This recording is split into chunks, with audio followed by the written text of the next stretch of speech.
చోరీ చోరీ భరదరం సత్తి అప్పులు చతుర్భుజం ప్రతిరోజు దొంగతనం ఛాయ్. గనక మ్యాచ్ ఓడిపోతే నా లవర్ ని వదిలేస్తా. నుంచి నేను సిన్సియర్ లవ్ చేస్తున్న అమ్మాయిని వదిలేస్తారా భయ్? అంటే సరింగితే దేవుడా అనలా. ఎవరు నమ్మెంత లంచ కొడుకులారా? హాయ్ గైస్, మీరు వచ్చేసి ఎంఐ వర్సెస్ జీటీ మ్యాచ్ మమ్మ ఓపెన్ ఛాలెంజ్ చేస్తున్నాం. 100% ఎంఐ గెలుతుంది.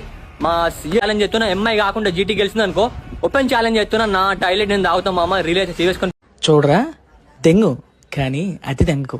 నేను ఛాలెంజ్ ఇచ్చిన అంటే పక్కా కంప్లీట్ అవుతా. ఇగో మనకి నైట్ పూట ఏం దొరకలేవు. ఇగో ఛాలెంజ్ మామ. మన ఇష్టం అయితే ఫాలో గారి.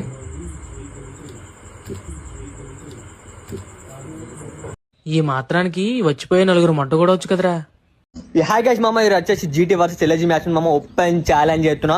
మీరు ఈ రీల్ చూసి నా అకౌంట్ ఫాలో కొట్టకుండా పోతే మీ అమ్మ మీద కొట్టే.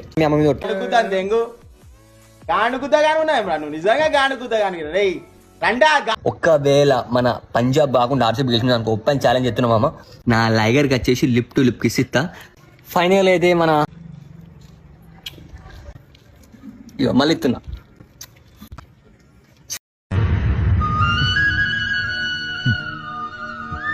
అలా కాదురా ఎరుపు కూడా. హాయ్ గైస్ మామ, ఇది వచ్చేసి జీటీ వర్సెస్ సిఎస్కే మ్యాచ్ మామ ఓపెన్ ఛాలెంజ్ చేస్తున్నా. 100% సిఎస్కే వెళ్తే. ఒకవేళ సిఎస్కే కాకుండా జీటీ గెలిచింది అనుకో ఓపెన్ ఛాలెంజ్ చేస్తున్నా. ప్రజెంట్ నేను వచ్చేసి మా బంగ్లా మీద ఉన్నా. ఈ బంగ్లా మీద నుంచి అక్కడ మీకు అనిపిస్తుంది కదా బంగ్లా, ఆ బంగ్లా మీద పోతాం మామ. ఛాలెంజ్ అన్నప్పుడు ఛాలెంజ్ మామ. పొట్టి నా కొడుక కుత్త మూసుకో. ఇలా పొద్దున్న నా మూడు చెడదంగా బాగా అర్థమైందా? ఈ గివ్ అవే గెలుచుకున్న వాళ్ళు మాత్రం పక్క జాక్ పట్ అనే చెప్తా. ఎందుకంటే రేపు జీటీ వర్సెస్ ముంబై మ్యాచ్ ఉంది కదా.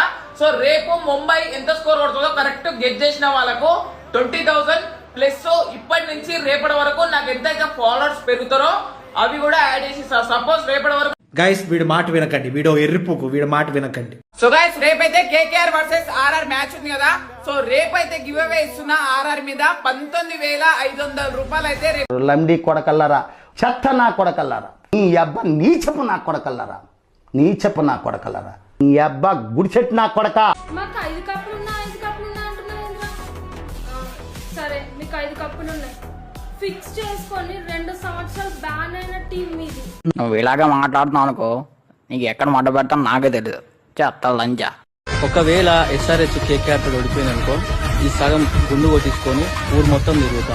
సగం గుండు కొట్టించుకొని ఊరు మొత్తం అయితే తిరుగుతా అని చెప్పిన. ఇప్పుడు ఊరైతే తిరగడం అయిపోయింది. దీన్నే గెలికించుకొని మరీ కొత్త తెంగించుకోవడం అంటారు. 200 టార్గెట్ ఇచ్చిర్రు. మా మెంటల్ నా కొడుకులు ఎన్ని ఓవర్ల ఖతం చేస్తారో చూసుకుందాం. వాడికి ఏంటి బ్రో, వాడు ఎర్రిపుక్కు ఎన్నైనా చెప్తాడు. గనక మ్యాచ్ ఓడిపోతే నా లవర్ ని వదిలేస్తా. నుంచి నేను సిన్సియర్ లవ్ చేస్తున్న అమ్మాయిని వదిలేస్తారా భయ్? అంటే సరింగితే దేవుడా అనలా. ఎవరు నమ్మెంత లంచ కొడుకులారా? ధోనికి ఎంతమంది ఫ్యాన్స్ నువ్వు మనసు దిగితే వచ్చావా, ఎల్లు దిగితే వచ్చావా, దున్నపోలు దిగితే వచ్చావా? అయ్యా ఇది కథలు తెంగుతుంది. ఇది ధోని జోలికి వస్తే అది చేస్తాం ఇది చేస్తామంట. మొగ్గ పోవండి మీరు అందరు. నువ్వు ఇలాగే మాట్లాడుతున్నావు అనుకో నీకు ఎక్కడ మాట పెడతాను నాకే తెలియదు. చెత్త లంచా. మీరు జోలికి వస్తే జీలో దింపుతాం గుణపాలు. రూల్ నెంబర్ 1, ఎర్రి పువ్వులతో ఎప్పుడు ఆర్గ్యూ చేయకూడదు. ఒకవేళ చేస్తే నీ టైం బొక్క. ఒక్కవేళ ఎల్ఏజీ కాకుండా ఆర్సీబీ గెలిచిన ఓపెన్ ఛాలెంజ్ చేస్తున్నామా. ఇగో యాపాకు గరక 2 తెచ్చుకున్నా. ఇలా ఏదో ఒకటి తింటా. ఇప్పుడు వేపాకు తింటా అని చెప్పిన వేపాకు తింటా. ఉందరా అసలు పూగా నీకు బుర్రుందా?